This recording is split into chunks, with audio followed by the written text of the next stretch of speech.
Welcome to this second presentation on Findmypast, where we are going to explore the search features we skipped in part 1.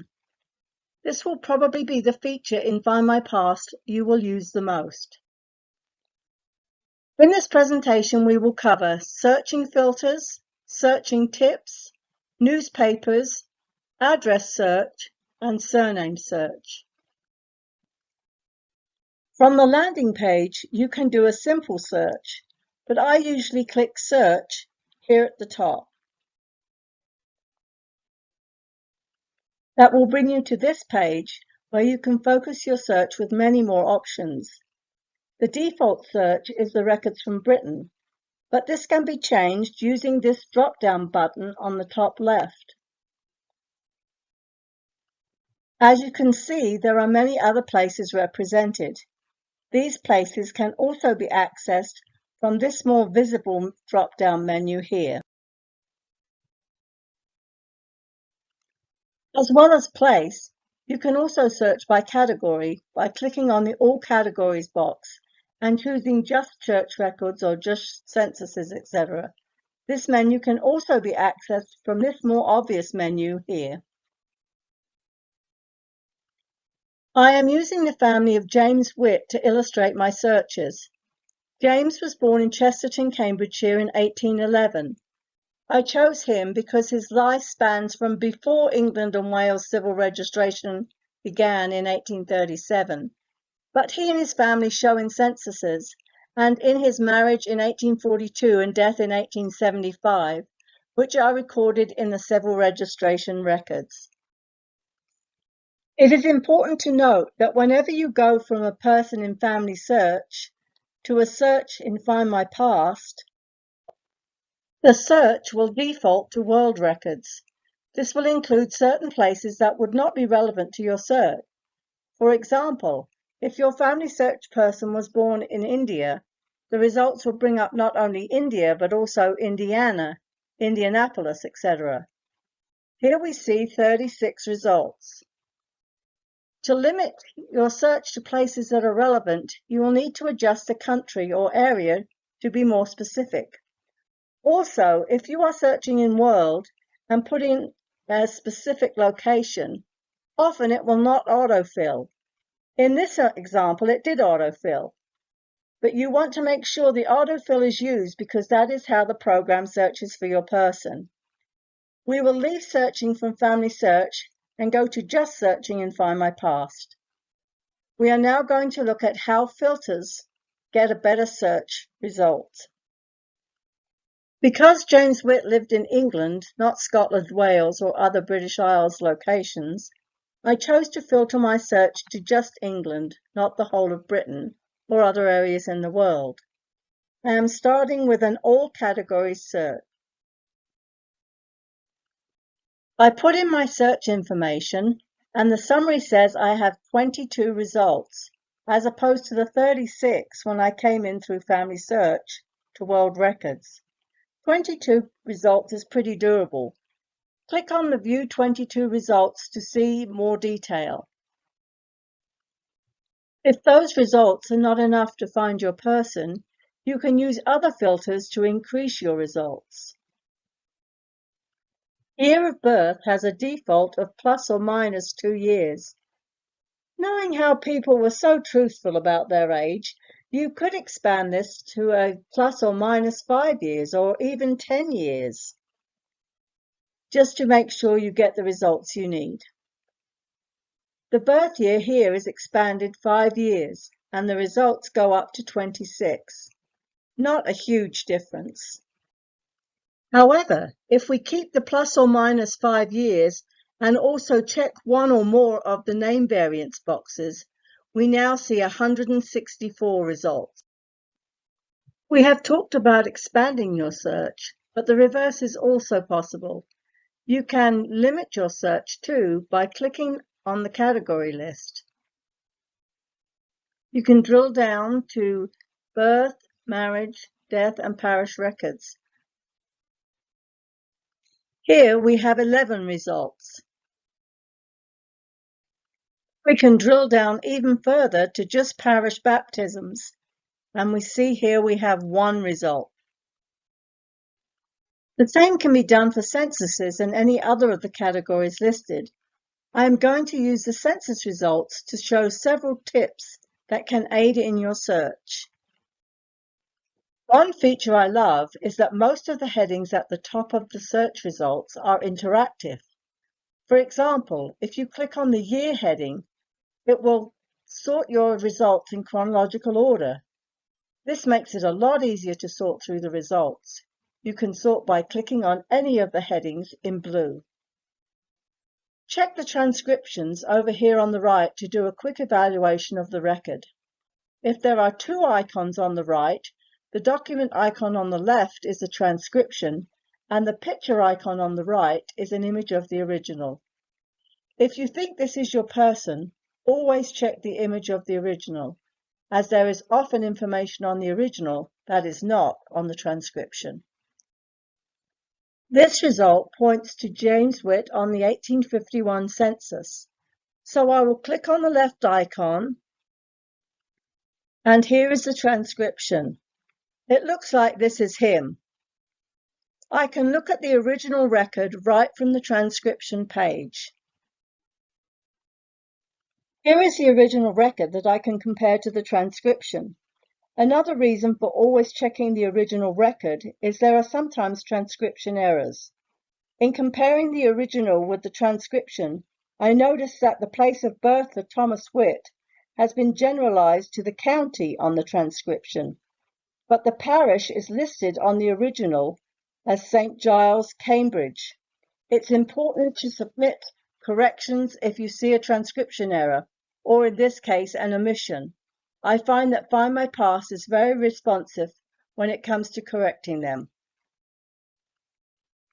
To make a correction, go to the transcription page where you found the error, highlight the person who needs the correction, and click More Actions.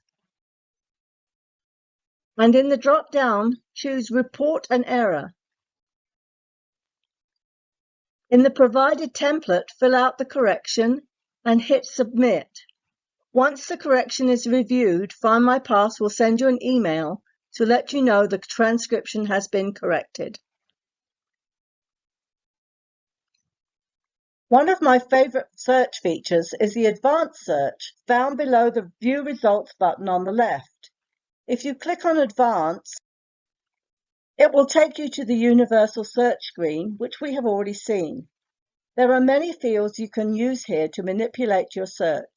For example, if you are looking for all the children baptized with the same parents, click on Parish Baptisms. Put the last name, a date range, probably plus or minus 20 years, the place, and the first names of the father and the mother. With the Witt family, I knew from finding James Witt that his father was Barton Witt and his mother's first name was Elizabeth. I got 18 results from that search and was able to identify all the children of Barton and Elizabeth Witt. I used the Sort by Year tab and found that there were actually 13 children. The results show 18 because there are some different iterations of the same record. Notice on the left-hand side, it shows you that you are searching for any children with the last name of Witt, with a father, Barton, and mother, Elizabeth. This same principle also works for marriages. Put the name of the husband and the first name of the wife. It will bring up all the marriages with those parameters.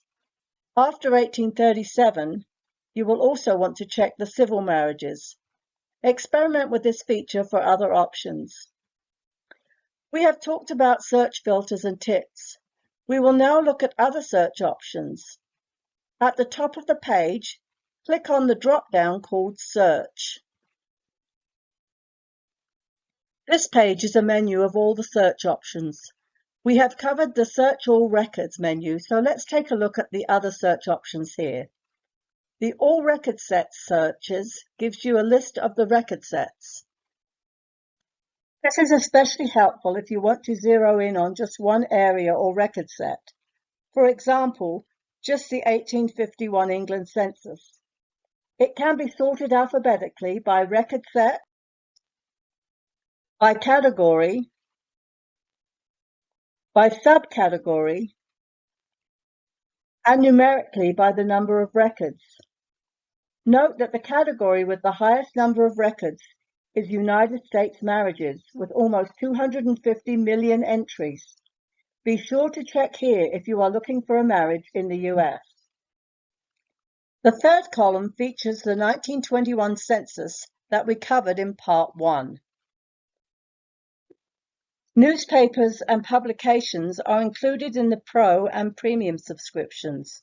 However, there are 19.5 million newspaper entries that are free to view with your LDS access, and almost 703 million which require a subscription.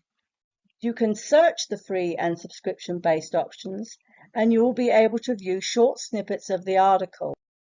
To see the full article in anything but the free-to-view entries, you would need to have the Pro or Premium subscription. Here is an article from a newspaper that I found with the free-to-view search. Francis Kundal was brought before the magistrate for whistling in the street. Address search allows you to put in an address and it will be searched across the censuses from 1841 to 1921. Here is an example of a street where some of my ancestors lived. Note that the first listing for Cavendish Road is in the 1881 census for 10 households. Then, 10 years later, the 1891 census lists 43 households. This could be a good indication of when this area was developed and the decade in which the first houses on that street were constructed. Couple that with a street view from Google Maps and you have some enriched detail of your ancestors' situation. Not only that, the address search can be very useful in identifying people. A particularly challenging family I was researching could not be found on the 1891 census, which was a crucial census in establishing the makeup of the family. I had a birth certificate of a child who I suspected was one of the children. The child was born close to the 1891 census, and the address where the child was born was given on the birth certificate. I searched for the address in the 1891 census and found the whole family under a completely different surname. Everything but the last name was verified as the correct family. Could it be that they were running from the authorities and so used a different name? Turned out that one of the children was also given that false surname. The last thing I will cover is one of the hidden gems on Findmypast. It is a surname search which can be found at the very bottom of each page. One of the major research problems seen on Family Search and elsewhere is people who assume that a name is unique and that there are only a few people with that name. The surname search gives you a clue as to how many records there are where a given surname appears. I chose the name of Speight, S-P-E-I-G-H-T, to show as an example. I wouldn't consider that a very common name. Here are several slides showing how I drilled down to the Speight surname.